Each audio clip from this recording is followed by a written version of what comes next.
Assalamualaikum warahmatullahi wabarakatuh. Waalaikumsalam warahmatullahi wabarakatuh. Hayya naqra du'aan. Bismillah. Bismillahirrahmanirrahim. Asyhadu an la ilaha illallah wa asyhadu anna Muhammadar Rasulullah. Asyhadu an la ilaha illallah wa asyhadu anna Muhammadar Rasulullah. Asyhadu an la ilaha illallah wa asyhadu anna Muhammadar Rasulullah. Raditu billahi rabban bil Islam dinan Muhammadin nabiyyan wa rasulah. Raditu billahi rabban bil Islam dinan Muhammadin nabiyyan wa rasulah. Raditu billahi rabban bil Islam dinan Muhammadin nabiyyan wa rasulah. Al-Fatihah ila sayyidina Muhammad Muhammad bin Al-Syaikhul Qadir Jailani Syekhna Syekh Muhammad wa ila hadratin Muhammad sallallahu alaihi wasallam. Al-Fatihah.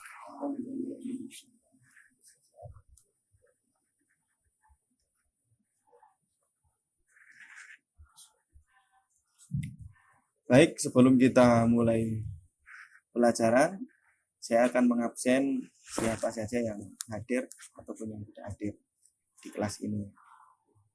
Yang pertama adalah Muhammad Iqlil Alfan, Muhammad Habibur Rahman, ada Muhammad Barkis, oh ya, Barkis ya, Ahmad Miftahul Arzaki, Abdullah Ahmad, hadir.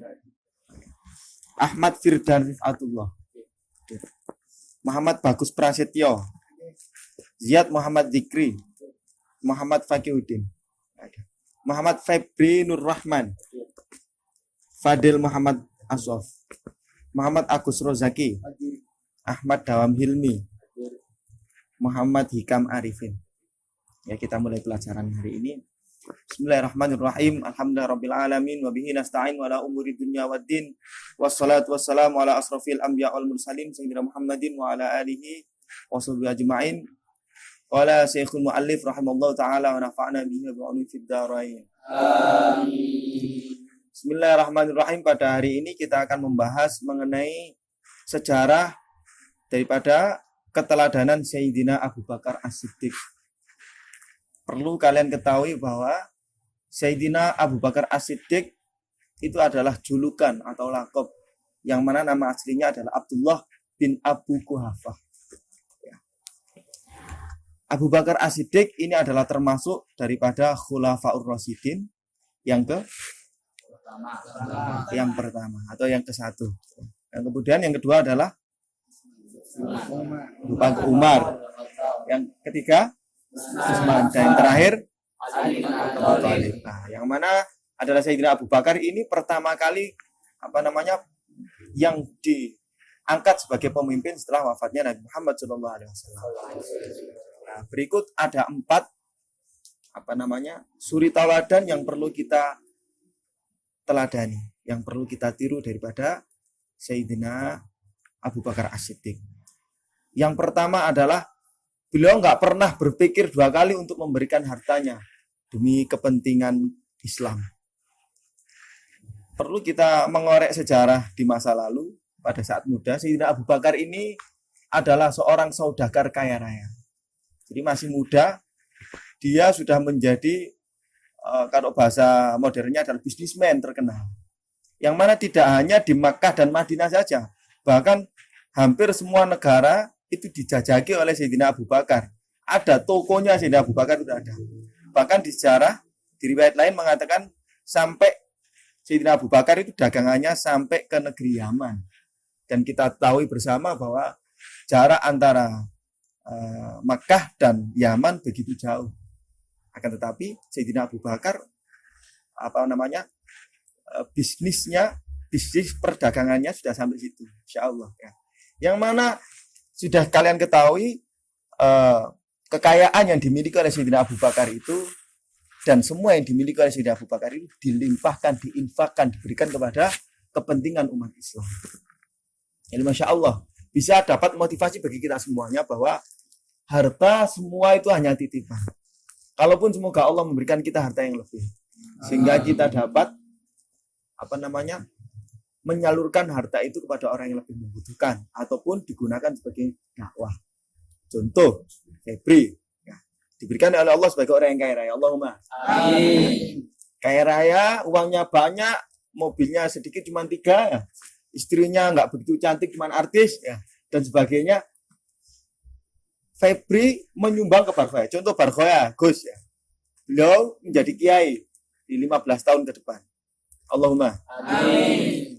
Nah, Febri sebagai orang kaya mencontoh mengambil contoh, mengambil uswah daripada siapa? Sayyidina Abu Bakar As-Siddiq tadi, termotivasi. Febri ini memberikan sumbangan, menyalurkan hartanya untuk Barkhoya di dalam dakwah menebarkan agama Islam. Fahim tuh. Nah, yang kedua adalah mencintai Rasulullah. Sayyidina Abu Bakar mencintai Rasulullah SAW dengan segenap jiwa raganya.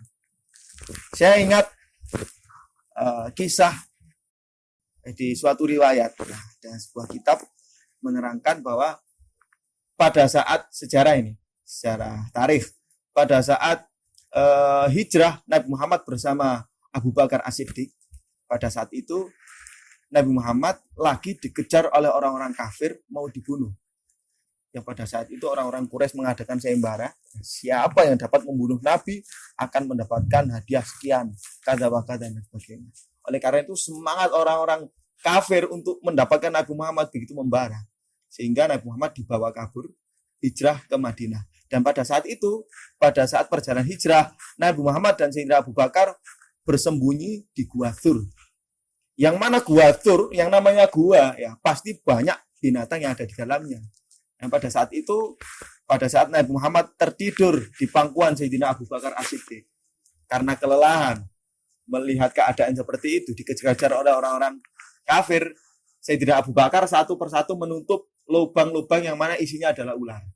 Ya. Namanya manusia, makhluk khotok wanisyan, pasti ada celahnya. Ada satu celah yang tidak ditutup oleh Sayyidina Abu Bakar, sehingga ular itu keluar. Ya. Ular itu keluar. Dan untungnya pada saat itu ular itu menggigit kakinya Sayyidina Abu Bakar, tidak menggigit daripada anggota tubuh Rasulullah SAW. Nah, seperti itulah tanda bahwasanya kecintaan Sayyidina Abu Bakar terhadap Nabi Muhammad itu begitu kuat, sampai-sampai merelakan dirinya tersakiti gara-gara ingin melindungi Nabi kita Nabi Muhammad SAW. Itu cintanya Sayyidina Abu Bakar. Dapat kita gunakan sebagai pijakan, tiruan, panutan untuk kita sendiri. Ya, kita buat contoh Sayyidina Abu Bakar. Yang ketiga adalah selalu percaya pada ucapan Rasulullah Shallallahu Alaihi Wasallam tanpa rasa ragu sedikit pun. Coba kita ingat kembali mengenai kisah Isra wal Mi'raj, yang mana Nabi Muhammad bepergian pada malam hari dari Masjidil Haram ke Masjidil Aqsa, kemudian ke Sidratul Muntaha. Pada saat itu hanya satu malam, kemudian turun ke Quraisy, ya, dan cerita kepada orang banyak. Tidak ada yang tidak ada yang bertanya, tidak ada yang percaya. Karena apa? Ya, secara logika, secara normal nggak ada yang dapat berjalan, tidak ada yang dapat melakukan perjalanan dalam satu malam antara ke Masjidil Haram sampai ke Masjidil Aqsa. Sangat khoyal sekali. Oleh karena itu, banyak orang-orang kafir provokatori orang-orang Islam bahwa itu loh Nabi Muhammad seperti itu. Ya. Penipu. Masa ada? Masa ono perjalanan dari Masjidil Haram ke Masjidil Aqsa dalam satu malam dan sebagainya. Akhirnya apa? Riwut di situ, ya, ada banyak problem. Kemudian datanglah Sayyidina Abu Bakar As-Siddiq. Pada saat itu masih belum ada julukan As-Siddiq, masih dijuluki sebagai Abu Bakar saja. Nah, ditanyai sama orang-orang, ya Abu Bakar, dalam suatu riwayat, bagaimana ini? Apakah kamu percaya dengan apa yang dilakukan oleh Rasulullah pada malam itu, pada malam kemarin? Apa yang dikatakan oleh Sayyidina Abu Bakar? Sayyidina Abu Bakar berkata, ya Rasulullah, ya Nabi Allah, coba ceritakan apa yang telah kau alami pada saat itu. Nabi Muhammad bercerita mengenai perjalanan yang telah dia alami. Kemudian sama Sayyidina Abu Bakar suruh menceritakan ciri-ciri daripada Masjidil Aqsa seperti apa. Diceritakan kepada Nabi Muhammad seperti pintunya berapa, kemudian jendelanya berapa, mungkin catnya warna apa dan sebagainya, diceritakan begitu lengkap sama Nabi Muhammad. Sehingga banyak orang-orang yang ada di sekitar itu yang pernah ke Masjidil Aqsa merasa sama. Oh, ternyata sama. Ya, ternyata yang diceritakan oleh Rasulullah dengan apa yang pernah mereka lihat itu sama. Nah, pada saat itulah Sayyidina Abu Bakar dijuluki sebagai As-Siddiq. Segala sesuatu yang diucapkan atau yang dilakukan dialami oleh Nabi dianggap benar. Itulah asal mula Sayyidina Abu Bakar dikatakan sebagai As-Siddiq. Yang keempat adalah Sayyidina Abu Bakar bertanggung jawab dan jujur sebagai pemimpin sesuai dengan julukan As-Siddiq. Nah, Sayyidina Abu Bakar selalu jujur. Nah, yang kedua adalah qanaah. Saya mengingat bahwa suatu kisah Sayyidina Abu Bakar sebelum meninggal memberikan semua hartanya kepada Sayyidina Umar, yang mana kekuasaan yang telah dipimpin oleh Sayyidina Abu Bakar mau dilimpahkan kepada Sayyidina Umar. Jadi Sayyidina Abu Bakar mau wafat, ya, sudah mau wafat. Seluruh harta benda yang ia miliki diberikan kepada Sayyidina Umar untuk kepentingan agama Islam. Saking qanaahnya beliau tidak pernah merasakan semua harta melimpah yang ia miliki. Semua harta yang banyak yang ia miliki dikasihkan untuk kepentingan agama Islam. Itu perlu kita tiru di sini. Ya, ayatullah as-su'ada rahmatullah.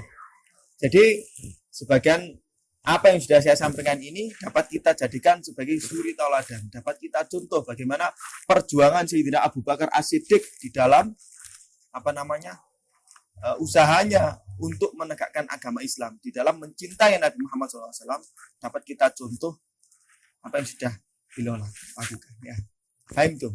Nah, dari sini kalian sudah dapat memahami dari apa yang sudah saya sampaikan. Saya akan bertanya satu saja pertanyaan. Nah, siapa yang bisa harus angkat tangannya. Pertanyaannya adalah Sayyidina Abu Bakar As-Siddiq adalah seorang tokoh saudagar kaya raya.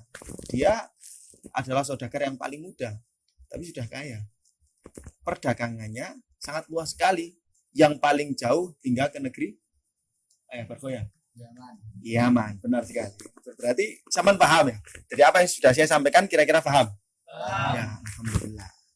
Baik, saya akhiri pertemuan kali ini.